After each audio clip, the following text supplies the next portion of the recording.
Che il Signore possa benedire e che questa parola possa cambiare la vostra storia, non perché io sto predicando, perché la parola di Gesù è viva e è la parola che cambia la nostra vita. Amen? Dio vi benedica. Ho messo il tema di questa parola d'oggi, c'è scritto lì in Giovanni no capitolo 19, verso 30, il tema è compiuto. Oggi stiamo vivendo una Pasqua e stiamo vivendo questa settimana di Pasqua. Pasqua significa pesar vuol dire liberazione, e tutto ciò che Gesù ha fatto per noi è stato per liberare noi della più profonda miseria di vita che noi vivevamo, e che questa miseria che abbiamo vissuto negli anni passati senza riconoscere Lui come Signore della nostra vita, che oggi possa accendere e fare intendere che tutto ciò che Gesù ha fatto per te, per me, per questa nazione, per la nazione, è stato basato su una grazia preziosa in quella croce nel nome di Gesù. Amen. La Bibbia dice in Giovanni capitolo 19, verso 30, dice così: quando Gesù ebbe preso l'aceto, disse: è compiuto. E chinato il capo rese lo spirito. Quando noi parliamo di croce, quando parliamo di crucificazione, tanta persona considerano la croce come un simbolo. E la croce non è un simbolo bello, che tanta volta guardiamo la croce, o quando mettiamo una croce sul petto con una catena, o quando facciamo qualsiasi cosa, non è per abbellire un spazio, ma è per far capire ciò che Gesù ha fatto per noi. La croce non è stato un quadro religioso che tanta volta abbiamo creato. Non è una storia che sia per emozionare la moltitudine o far piangere nel momento per cui, quando vediamo più che mai questa epoca di Pasqua, quando vediamo Gesù caricando la croce, portando, essendo frustrato e tante altre cose che è successo nella vita di questo uomo al nostro favore, e tante volte siamo emozionati in questa settimana, facciamo delle cose perché vediamo in tanti altri che creano altre religioni, che magari loro camminano, fanno pagare una promessa, camminano dietro una croce di ginocchio per chilometri, pagando promessa di una cosa che finisce la promessa e poi inizia tutto di nuovo la loro vita. Lavoravo con un signore che quando arrivava la Quaresima, lui per 40 giorni non beveva.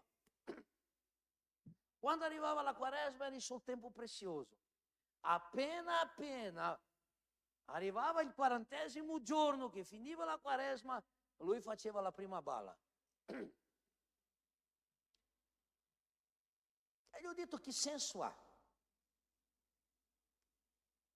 Cosa tu hai fatto in 40 giorni, come se i tuoi peccati in tutto questo era tutto ciò che tu dovevi fare? Per farci vedere o per farci qualcos'altro? Noi dobbiamo capire che la morte di Gesù non è stato un evento qualsiasi, è stato reale, di fatto. Lui ha pagato un caro prezzo per noi. La vita per cui Lui ha fatto a noi è stato molto forte. In quel momento sulla croce il cielo è rimasto in silenzio.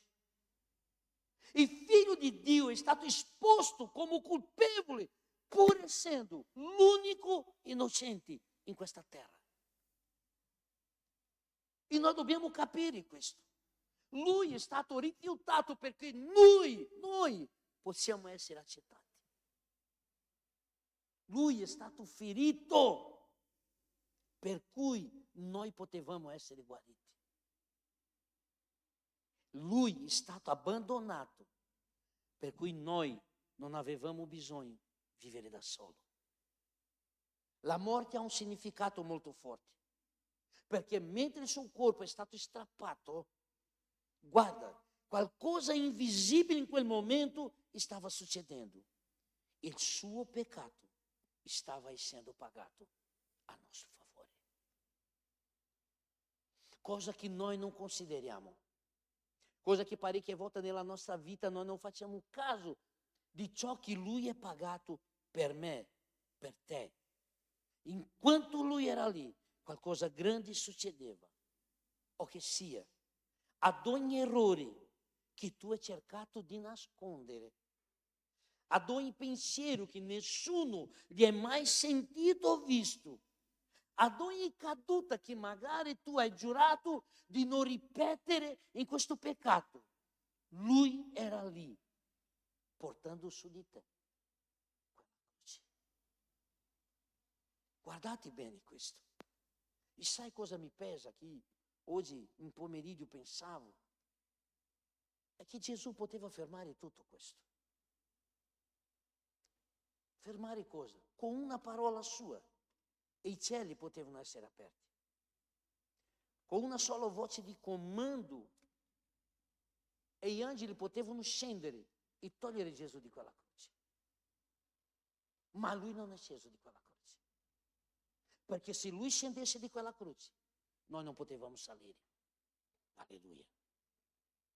Se oggi abbiamo il diritto di conoscere il regno di Dio, di conoscere la nuova Gerusalemme, di avere il diritto di stare nel Santo dei Santi, è perché Lui non è sceso di quella croce. Ossia, Lui è rimasto lì fino alla fine. Lui è sofferto fino alla fine. Lui ha sopportato ogni cosa fino alla fine, fino all'ultimo fiato.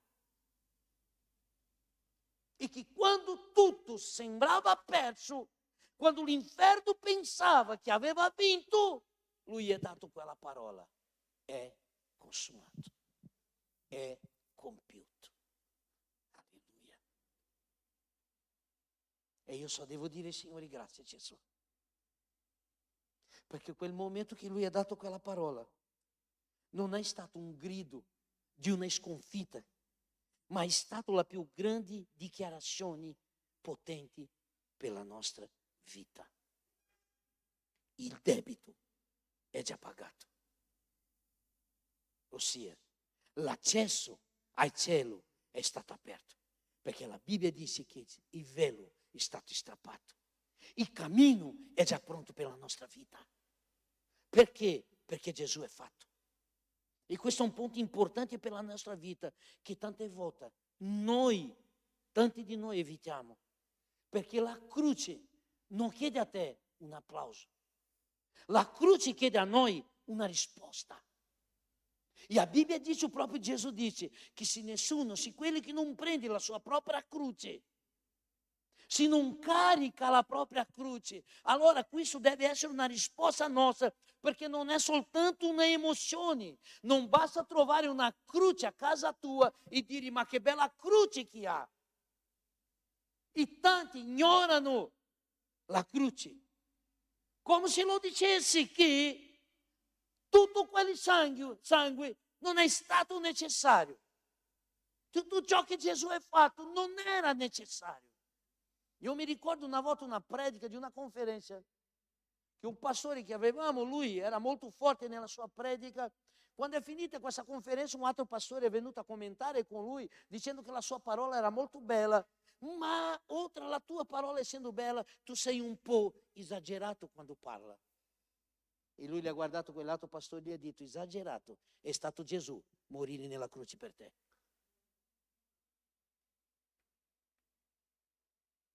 E tante volte ciò che noi facciamo, magari siamo considerati esagerati. Siamo considerati, magari, non so, come possiamo dire, tutto ciò che ti parla sembra già un pazzo con predicare l'Evangelio di questa maniera.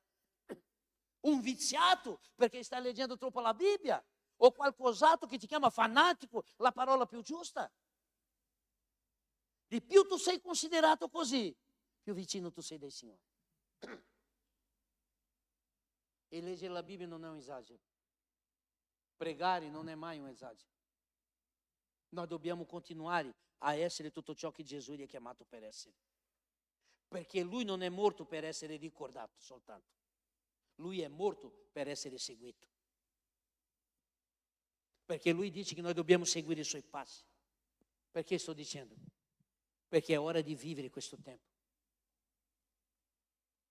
È ora di fare e lasciare questo culto come tante volte un culto religioso per la nostra vita. A Bíblia diz em Isaías no capítulo 53, Isaías 53, dal verso 3 al verso 5 dice così: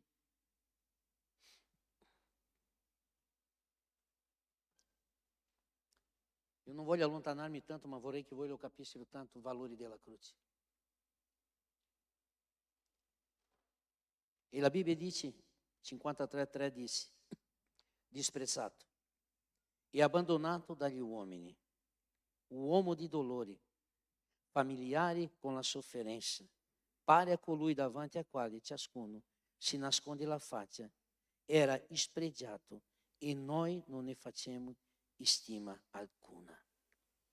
Tuttavia erano le nostre malattie che egli portava, erano i nostri dolori quelli di cui lui si era caricato, ma noi lo ritenevamo colpito, percorso da Dio e umiliato. Egli è stato trafitto a causa delle nostre trasgressioni, stroncato a causa delle nostre iniquità. Il castigo per cui abbiamo pace è caduto su di lui e mediante le sue levidure noi siamo stati guariti. Alleluia. Alleluia. Eu vorrei che tu capisci una cosa, che i dolori che ha passato Gesù per la tua salvezza non sono stati i chiodi, è stato l'amore che lui ha per te. Non è stato Roma che ha fatto questo con lui, è stato il Padre, il cielo, che ha deciso di consegnare lui a nostro favore. Ad ogni ferita che lui è passato aveva il tuo nome, il mio nome. Ad ogni frustata che lui ha preso caricava la nostra storia. Ad ogni gota di sangue lui stava acquistando la nostra libertà. Alleluia. E noi dobbiamo capire questo. Se lui è stato ferito è a causa per cui tu devi essere guarito. Se lui è stato punito è a causa per cui tu abbia pace per la tua vita. Se lui è stato spezzato è perché tu non venga a essere spezzato nel nome di Gesù. Nessuno ha ucciso Gesù. A Bibbia dice in Giovanni no capitolo 10, verso 17. Aprite la vostra Bibbia per cortesia. Giovanni capitolo 10, verso 17.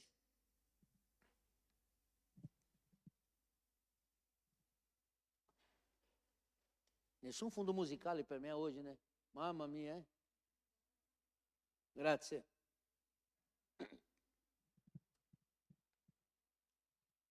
Avete preso? La Bibbia dice in 10 di Giovanni, verso 17 e 18, dice così: per questo mi ama il Padre, perché io depongo la mia vita per riprenderla poi. Nessuno me la toglie, ma io la depongo da me. Ho il potere di deporla e ho il potere di riprenderla. Quest'ordine ho ricevuto dal Padre mio. Nessuno ha ucciso Gesù. Lui ha deciso di donare la sua vita per amore. Perché lui ti ama. Perché lui crede in te fino ad oggi. Allora che noi non veniamo a diminuire la croce. Perché là in quella croce lui non è soltanto un uomo, è stato morto, ma lì è nato a noi la opportunità di ricevere la salvezza. Che tanti hanno l'opportunità di riconoscere Gesù come unico e come vero salvatore della propria vita, entrando in quella acqua e essendo battezzato e ricevendo il suo spirito. È per questo che noi abbiamo ancora questa opportunità. Ho detto una volta a un culto che per me è una frase che è molto interessante per me stesso. Perché la domanda giusta sarebbe questa: Gesù, Tu riconosci Gesù come Signore della tua vita? O noi dovevamo dire a Gesù, Gesù, tu mi accetta? Perché io non valgo niente. Gesù, tu mi accetta perché io faccio solo confusione, casino nella mia vita. Io penso che doveva essere il contrario. Siamo noi a fare una domanda a Lui per sapere se Lui mi accetta. E noi siamo qua oggi facendo un appello di dire, ma tu riconosci Gesù come Signore?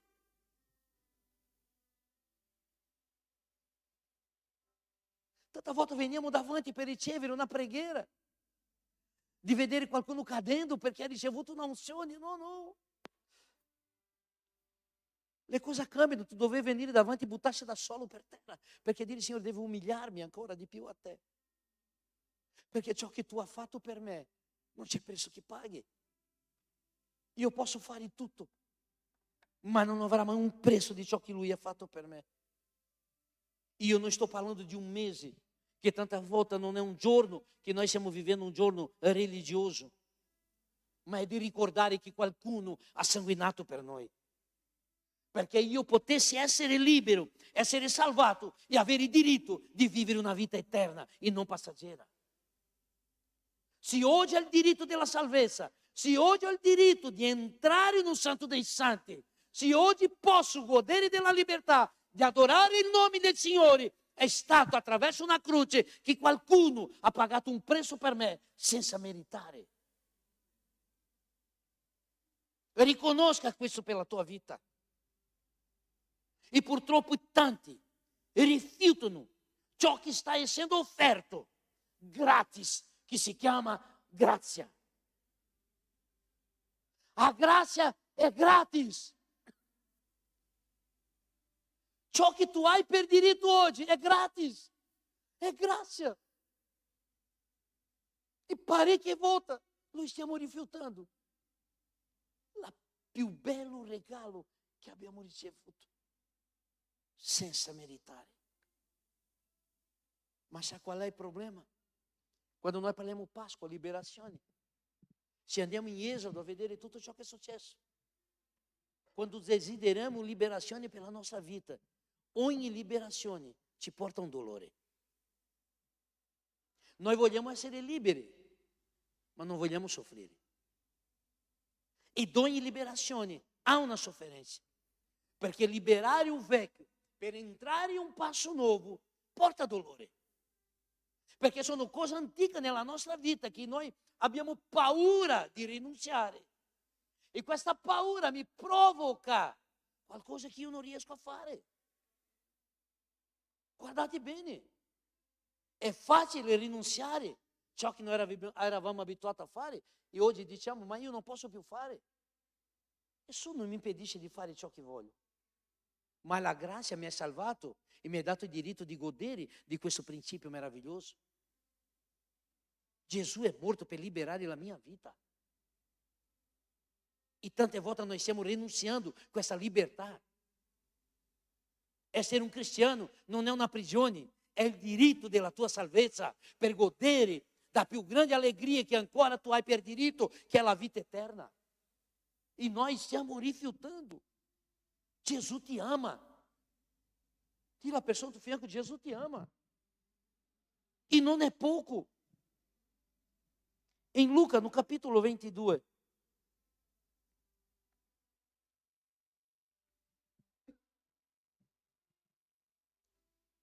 nei suoi momenti, quando lui era là nel giardino, no Getsemani,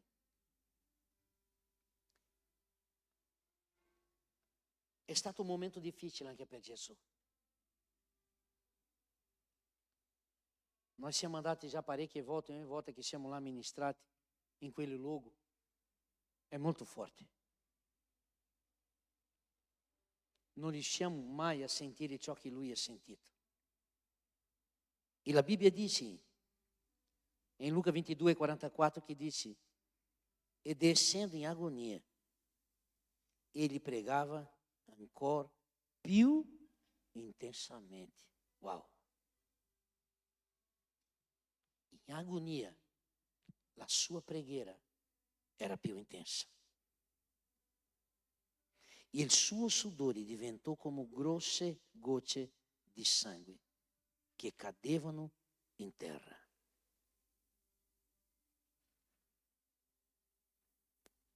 Sono 7 principi che noi una volta abbiamo predicato sulla morte di Gesù alla croce.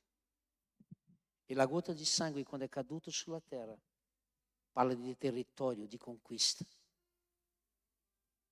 Ciò che lui ha gettato in quella terra e che oggi noi abbiamo il diritto di questa salvezza è ciò che tanta volta noi non facciamo.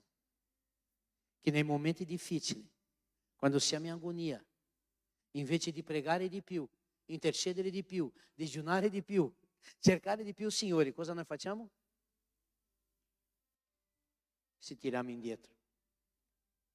E la Bibbia dice che lui in quel momento più difficile che lui stava attraversando, lui pregava intensamente di più. Wow! Será che veramente la nostra preghiera sta arrivando alla sua presenza? Será che tutto ciò che noi stiamo facendo oggi può cambiare la nostra storia? È già, a Bibbia dice che già è consumato, è compiuto. Lui non è morto per un acaso, lui è morto per dare a noi la unica e vera opportunità di entrare nella sua presenza, di adorare la sua presenza. Mangiare un pezzo di pane e bere un bicchierino di calice è la cosa più facile che c'è. Indipendente di chi noi siamo. Non è difficile. Basta prendere un pane, basta prendere il calice e bevi. Mangia. Ma è la motivazione per cui io faccio. È per quello che Paolo dice là in 1 Corinzi, no capitolo 11. Che ognuno di noi deve fare cosa? Un reso di noi stessi. Analizzare. Perché io prendo do pane e perché io prendo do calice. Perché o proprio Gesù le dice nel momento per cui mangiate del pane. Questo è il mio corpo. Il mio corpo è spezzato. Lui stava predicando la sua morte. Lui stava parlando di tutto ciò che stava per succedere. Ele dice: no momento che prendete dei calici, state bevendo del mio sangue. Questo è un atto. E lui ha detto che noi dobbiamo commemorare sempre, finché lui non torna. Allora o atto di mangiare di un pane e bere di un calice deve avere un senso di fede dentro di noi. E sapere che quella croce per cui noi vediamo oggi non è una cosa qualsiasi. Ha un prezzo.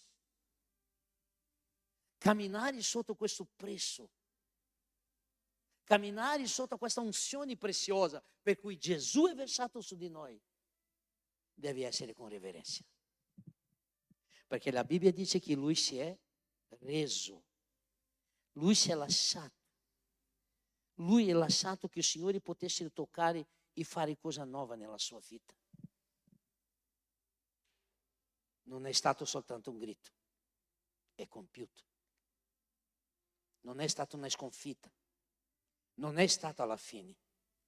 È stato un momento in cui è stato pagato il prezzo per te e per me. E noi dobbiamo vedere questo. In quella croce non stavano soltanto i loro chiodi, era il peso del nostro peccato, era il peso della nostra vergogna, un dolore che magari non è stato mai raccontato a nessuno, ma lui non si è tirato indietro,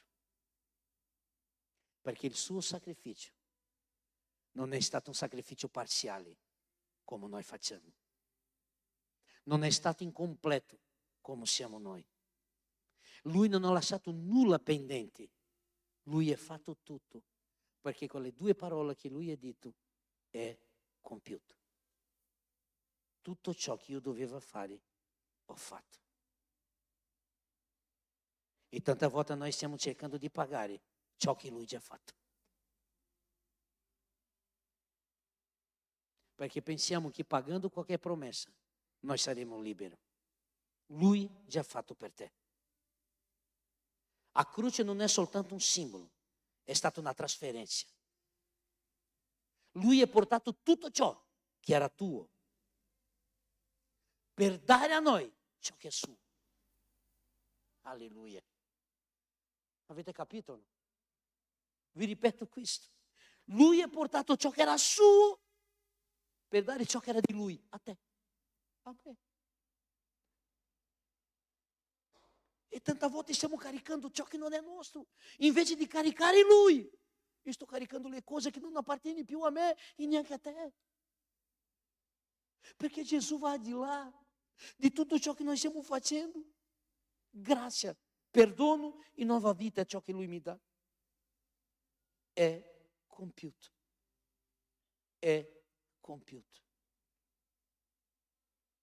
Allora noi viviamo come qualcuno che è stato perdonato o viviamo come qualcuno che ancora pensa di meritare ciò che lui già ha fatto? Per me la Sacra Cena è molto importante. Non so per voi, ma per me sì. Perché va di là di questo. Tutto ciò che lui ha fatto è per dare a noi un'opportunità. E questa opportunità noi abbiamo oggi. È di essere liberi di ogni peccato. Credi che veramente tutto ciò che lui ha fatto è per dare a noi un spazio, un tempo di credere e avanzare nel suo regno. E quanti di noi stiamo perdendo tempo? Quanti di noi? Gesù è la via, è la verità e è la vita. Io vorrei leggere prima i Corinzi e poi facciamo la Sacra Cena insieme. Capitolo 11.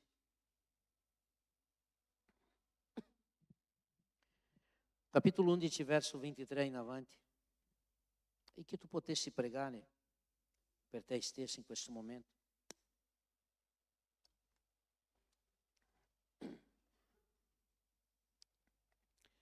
E dici così: poiché ho ricevuto dal Signore quello che vi ho anche trasmesso, cioè che il Signore Gesù nella notte in cui fu tradito prese del pane e, dopo aver reso grazie, lo spessò e disse: questo è il mio corpo che è dato per voi, fate questo in memoria di me. Nello stesso modo, dopo aver cenato, prese anche il calice, dicendo: questo è il calice, il nuovo patto nel mio sangue. Fate questo in ogni volta che ne berrete in memoria di me. Poiché ogni volta che mangiate questo pane e bevete da questo calice, voi annunziate la morte del Signore finché Egli venga. Perciò chiunque mangerà il pane o berrà dal calice del Signore indegnamente sarà colpevole verso il corpo e il sangue del Signore. Ora, ciascuno esamini se stesso e così mangi del pane e beve dei calici. Poiché chi mangia e beve un giudizio contro se stesso, se non discerni il corpo dei Signori. E per questo motivo fra di voi sono infermi, malati e parecchi muoiono. È dura, ma è vero. Noi possiamo stare in chiesa e morire. Tanti sono stati e oggi sono morti, spiritualmente, fisicamente. Io vorrei che tu fossi in piedi per cortesia in questo momento. Grazie. Che la lode potesse salire. Ma che tu potessi rendere grazie in questo momento. Dando grazie allo Spirito Santo. riconoscendo la tua liberazione. Perché il nostro Dio non è soltanto un Dio che cambia un cenário, un momento. Dio cambia tutto. Dio cambia il tempo. E così come Israele stava vivendo i secoli dentro di un cenário, di un calendário, sem ato di dolore, ogni giorno era contato la loro vita in oppressione. E il Signore ti dà a noi oggi la libertà di uscire di questa schiavitù. Perché quando Dio decide ad agire, Lui non soltanto ha aperto il mare rosso, ma la prima cosa che Lui ha fatto è sistemando o calendário di un popolo che stavano per essere liberti. Che a partir di oggi possa cambiare anche il tuo calendario. No momento che tu non decidi di essere più schiavo, che decidi di essere una nuova creatura, e che tu possa capire che ogni cosa per cui Lui è passato è stato per dare diritto a te e a me di questa salvezza. E io ringrazio il Signore per l'opportunità che tu hai oggi, insieme a me, di chiedere perdono al Signore, di liberare ogni cosa che è in anima tua, perché tu puoi essere in chiesa e allo stesso tempo essere aprigionato. Tu puoi stare in chiesa ma non essere libero abbastanza, perché sono cose nascoste, che è stato un processo che Dio ha fatto in tutti gli uomini finché non fosse libero per poter entrare nel suo regno.